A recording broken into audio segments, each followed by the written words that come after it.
mu buzima bwanjye nge meze nuko nkora yego ndakenyera iminsi yose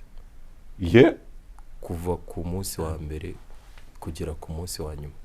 w'icyumweru yabaye gakabahije sibuga ukateye isoni niko ntabwo navuga guteye isoni ahubwo uteye amatsiko no nkwereka ahantu hahita ukenyera buri munsi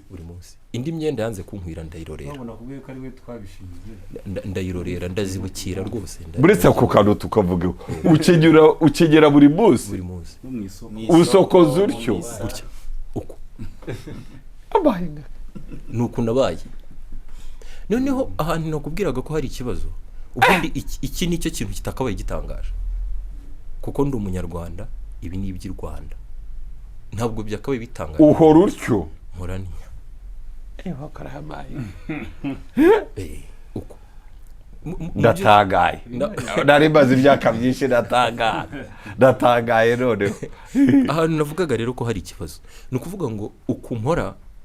ubundi ntibyakabaye bitangaje yego iki cyakaba ari cyo kintu gisanzwe n'ubundi kiragaje umwana ugana nkawe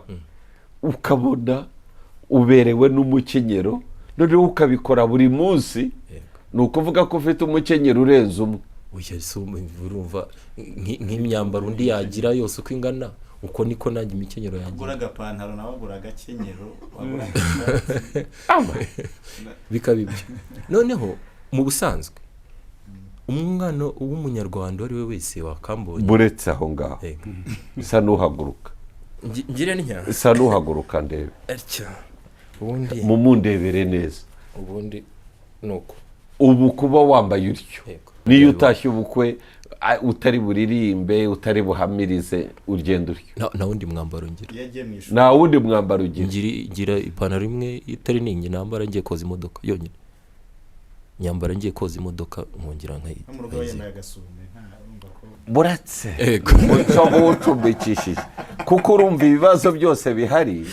biri mu muco tubonye umuntu ubaho umuco uyu muntu abaho umuco uwo tuganira ubaho